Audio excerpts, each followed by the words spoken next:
اس میں ہم پہلے کیا کہتے ہیں؟ الحمدللہ رب العالمین الرحمن الرحیم مالک یوم الدین، یہاں تک ہم ایاک نعبد و ایاک نستعین، یہاں تک تو ہم کو پتہ ہے، ہم نے مان لیا کہ اللہ ایک ہے، اللہ کا تمام تعریفوں کا مطلب اسی کے لیے ہے، وہی ہے قیامت کے دن کا مالک، یہ ہدایت تو ہمیں آ گئی۔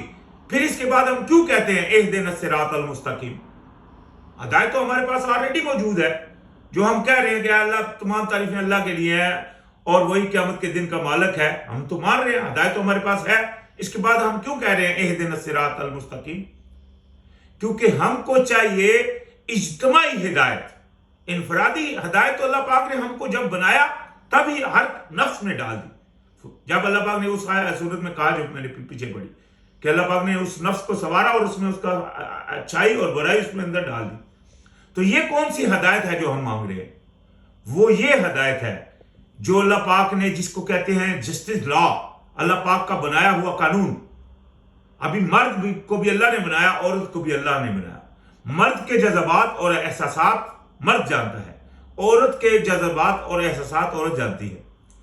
تو اگر یہ ایک قانون بنائے گا تو مرد قانون بنائے گا تو عورت کا اس میں وہ چیز نہیں دے سکتا جو مطلب اس کے جذبات احساس ہے۔ اسی طرح اگر عورت آج اس طرح شانہ بشانہ ہو کر مرد کے چل رہی ہے تو وہ الٹا مطلب اپنے آپ کو بڑا کر کے نظام فیملی جو نظامات ہیں جو اللہ پاک کے جو بنائے ہوئے قانون ہیں ان کے مطلب وہ نفی میں کر رہی ہے۔ تو یہ وہ ہستی ہے اللہ کی ذات جس نے ان دونوں کو بنایا، وہی ہے جو ان کے لیے سب سے اچھا، جو مطلب ان کے لیے بہتر ہے وہ قانون دے گا، یعنی کہ وہ ضابطہ دے گا کیا کرنا ہے، کیا بہتر ہے کیا نہیں بہتر ہے، جو پورا نظام زندگی ہے جس سے چلیں گے، جس میں تمام اجتماعی صورت کے اوپر مطلب سب اکٹھے ہوں گے۔ تو لہذا یہ چیز ہے، یہ جو اللہ نے دینی ہے، اور یہ اللہ نے دے دی ہے اپنی کتاب میں، اس سے پہلے تورات میں اتاری تھی، پھر قرآن میں اللہ پاک نے دی۔ تو یہی وہ چیز ہے، یہی وہ ہدایت ہے جو ہم اس سے مانگتے ہیں تاکہ ہم کو یہ ہدایت دے اور تاکہ ہم اس کے اوپر آ کر پوری انسانیت کے لیے بہتری کر سکے۔ آج انسانیت خسارے میں ہے اس وجہ سے کیونکہ اس کا بنایا ہوا قانون پیچھے کر دیا گیا ہے اور اپنے انسانی بنائے ہوئے قوانین اوپر لائے گئے ہیں، جس کی وجہ سے آج انسان کو ہر جگہ رونا اور دکھ اور تکلیفوں کا سامنا کرنا پڑ رہا ہے۔ تو اس وجہ سے جو چند امیر ہیں وہ تو اپنے حالات میں ہیں، اور جو غریب ہیں ان کا کوئی پوچھنے والا ہی نہیں۔ تو یہ سسٹم ہے، یہ جو انہوں نے برباد کر دیا ہے، جو اللہ پاک کی بھیجی ہوئی مطلب وہ نعمت تھی اس کو چھوڑ دیا ہے۔ تو اسی کا اللہ پاک نے، اسی لیے اللہ پاک نے فرمایا اللہ تعالیٰ تو فضل کرتا ہے لوگوں پر، لیکن اکثر لوگ جو ہے وہ شکر نہیں کرتے۔ ذالکم اللہ ربکم، یہ ہے اللہ تمہارا پروردگار، رب تمہارا پالنہار، خالق کل شیء، جس نے تخلیق کی ہے ہر چیز کو، لا الہ الا ہوا، نہیں ہے کوئی اور خدا مگر صرف وہی، فانا تؤفکون، تو پھر تم کدھر جا رہے ہو؟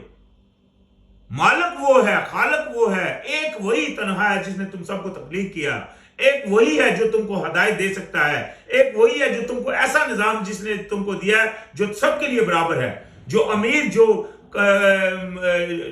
بزنس مین ہے یا کوئی بھی ہے، اور جو غریب، جو مزدور ہے، وہ سب کے لیے اس نے ایسا ایک قانون بنا دیا جس میں سب کے لیے برابری ہے اور سب کے لیے اچھائی ہے۔ امیر سے لینا ہے اور اس کا 5واں حصہ کر کے 6 حصے اس 5ویں حصے کے بنا کر اس میں یتیموں اور مسکینوں اور مسافروں کو بھی دینے ہیں۔ تو اسی طرح غربت ختم ہوگی، اسی طرح وہ بھی خوشحال رہیں گے۔ اللہ پاک نے تو خوشحالی کا نظام ہم کو دیا ہے، لیکن یہ لوگوں نے اس کو ہٹا کر اپنے دماغ چلا رہے ہیں، اور بیچارے جو سادے لوگ ہیں جن کو پتہ بھی نہیں ہے، آج تو اکثریت یہ جو علماء وغیرہ بنے ہوئے ہیں جنہوں نے تفرقے بنائے ہیں، ان کے لیے بھی یہ نئی بات ہے جو یہاں یہ جو اب میں کر رہا ہوں، یعنی کہ اللہ کا قانون ہونا چاہیے اور اللہ کے نظام کو سب سے پہلے آگے لانا چاہیے۔ وہ بھی اس کو چھوڑ کر وہ بھی انہی جمہوریت کی جماعتوں کے پیچھے لگے ہوئے ہیں، یا انہی جمہوریت کی جماعتوں کا حصہ خود کو گن رہے ہیں۔ آج دیکھیں نا، آپ کے سامنے ہیں اسلامی جماعتیں بھی جو کہ پاکستان میں ابھی موجود ہیں۔ تو خیر، تو پھر اللہ پاک نے فرما دیا کہ تم کہاں جا رہے ہو؟ کذالک یؤفک الذین کانوا بآیات اللہ یجحدون، اسی طرح پھرے جاتے ہیں وہ جو اللہ تعالیٰ کی باتوں کے انکاری ہیں، یعنی کہ یہ وہ لوگ ہیں جو اللہ تعالیٰ کی باتوں کے انکاری ہیں۔ اللہ پاک نے قرآن پاک میں 2 لفظوں میں فرمایا وَاعْتَصِمُوا بِحَبْلِ اللَّهِ جَمِيعًا وَلَا تَفَرَّقُوا، ایک مثال دے رہا ہوں میں کہ اللہ پاک نے فرمایا اللہ تعالیٰ کی رسی کو جٹ کر جکڑ لو، یعنی کہ اللہ تعالیٰ کو جٹ کر جکڑ لو اور پھٹو مت۔ آج دیکھ لیں سب پھٹے ہیں، فرقہ مت کرو، اللہ پاک نے بول دیا، آج دیکھ لیں تفرقے بنے ہیں، اپنے آپ کو فرقے میں گن بھی رہے ہوتے ہیں، جب آپ بولو کہ یہ فرقہ ہے وہ بولتے ہیں یہ فرقہ ہی ہے نہیں، یعنی کہ اپنے آپ کو وہ مطلب رائٹ کہہ رہے ہوتے ہیں۔ تو یہ جہالت کی انتہا ہے۔ یہ کیا ہے؟ یہ ان کے اوپر اللہ پاک غضبناک ہو گیا۔ اللہ پاک نے فرمایا قرآن میں، اللہ پاک جن کے اوپر اللہ پاک نے لعنت کی اور غضبناک ہوا، ان میں سے اللہ پاک نے کئیوں کو بندر اور سور بنایا اور کئیوں کو غلام کر دیا طاغوتوں کا، سرکشوں کا۔ یہ آج سرکشوں کے غلام ہوئے ہیں، جھنڈے اٹھائے ہوئے ہیں عمران خان کے، نواز شریف کے، یہ دوسری جماعتوں کے جو جمہوریت کی ہیں، اور ان کی غلامی کر رہے ہیں۔ تو لہذا یہ ہے ان کا حال۔ اللہ پاک نے فرمایا اللہ الذی جعل لکم الارض قرارا والسماء بناء وصورکم فاحسن صورکم ورزقکم من الطیبات ذالک۔ تو یہاں اللہ پاک نے فرمایا کہ اللہ وہ ہے جس نے بنایا تم کو، تو بنایا تمہارے لیے زمین کو قرارگاہ، یعنی کہ زمین کو اس نے تمہارے لیے قرارگاہ بنائی۔ آپ سپیس میں چلے جائیں، آپ وہاں کھڑے نہیں ہو سکتے، وہ اڑاتی رہتی ہے۔ یہ زمین کو اللہ پاک نے ایسی اس میں گلائسی رکھی ہے تاکہ آپ کو وہ زمین سے اٹھنے نہ دے، آپ اس سے چمٹے رہتے، اس کی زمین کی طرف گرتا ہے، اوپر سے چیز جو ہے وہ زمین کی طرف گرتی ہے۔ یہ اللہ پاک نے اس کو قرارگاہ بنایا۔ اور آسمان بنایا، آسمان کو اوپر چھت بنایا اور سوارا تمہاری صورت، یعنی کہ تم کو تصور کیا، تصور یعنی کہ بنایا، تم کو خوبصورت بنایا۔ تو کیا یہ اچھی صورت دی تمہیں، یعنی کہ کیا یہ اچھی تم کو اس نے بنایا۔ آج دیکھ لیں کوئی بھی انسان ہے بدصورت سے بھی بدصورت بھی ہے، اس کو وہ اپنا آپ خوبصورت ہی نظر آتا ہے۔ تو یہ اللہ پاک کی قدرت ہے۔ اور رزق دیا تمہیں پاکیزہ، اچھی چیزوں پاکیزہ میں سے۔ ذالکم اللہ ربکم، یہ ہے تمہارا، یہ اللہ تمہارا پروردگار ہے۔ فتبارک اللہ رب العالمین، تو بہت بابرکت ہے اللہ جو پالنہار ہے تمام جہانوں کا۔ تو یہ ہے اللہ۔ تو آج یہ دیکھیں اللہ پاک کو چھوڑ کر جو لوگ اپنی منمانی کر رہے ہیں، تو اسی لیے اللہ پاک نے ان کے لیے وہ پھر ٹھکانے بنائے ہوئے ہیں۔ جو اتنی نعمتوں کی اللہ پاک نے جو دی ہیں، ان کو مطلب وہ مد نظر کر رہے ہوتے ہیں، اپنے آپ کو آگے کر رہے ہیں، اپنی خواہشات کو آگے کر رہے ہوتے ہیں۔ سب سے بڑا جہاد جو ہے وہ ہے اپنے نفس سے لڑنا۔ نبی علیہ السلام کی ایک بہترین حدیث بھی ہے جس میں نبی علیہ السلام نے فرمایا کہ سب سے بڑا جہاد ہے نفس سے لڑنا، اور اس سے بڑا جو جہاد کی انتہا ہے وہ قتال فی سبیل اللہ، اللہ کے راستے میں ان سے لڑنا جو اللہ کی بات نہیں مان رہے۔ یعنی پہلے خود اللہ کی بات ماننے کے لیے اپنی جان سے، اپنے نفس سے لڑنا، ہر بری عادت کو چھوڑنا۔ سب سے بڑی افضل ہجرت ہے کہ جو چیز سے اللہ نے منع کیا اس کو چھوڑ دینا، یہ سب سے بڑی ہجرت ہے۔ تو اس نفس کو پہلے قائم کرنا، اس اپنا جہاد کو پہلے قائم کرنا، پھر جب یہ قائم ہو جائے تو پھر اس مالک کی بات منوانے کے لیے پھر لوگوں سے ان سے جہاد کرنا جو اللہ کی بات نہیں مان رہے۔ جیسا کہ آج ہم دیکھتے ہیں کہ کسی کے اندر تھوڑا سا ایمان جاگ جاتا ہے، وہ کسی کو کوئی مار دیتا ہے، کسی اللہ کے منکر کو، یعنی کہ جمہوریت والے کو یا کسی دوسرے کو کوئی مار دیتا ہے، گولی وولی مار دیتا ہے یا کسی طرح مار دیتا ہے، تھوڑا سا وہ ایمان کا جذبہ ہے اس کے اندر موجود جا ہے۔ اصل میں یہ ہے کہ یہ ایمان کا جذبہ ہر انسان کے اندر ہو جو اللہ پاک کو، جو اپنے آپ کو اللہ کا غلام کہتا ہے، اور پھر ہر منکر کی جڑوں کو اکھاڑ دیا جائے اور اللہ کا قانون جس طرح نبی علیہ السلام نے نفاذ فرمایا تھا اپنے دور میں، اس طرح کا نفاذ کیا جائے۔ آج کے مسلمان کو اس طرح جاگنا چاہیے۔ تو فرمایا هو الذی هو الحی، وہ ہے جو زندہ ہے، لا الہ الا ہوا، نہیں ہے کوئی خدا مگر صرف وہ، فادعوہ مخلصین لہ الدین۔ یہ آگے وہی بات جو پہلے میں نے کہی تھی۔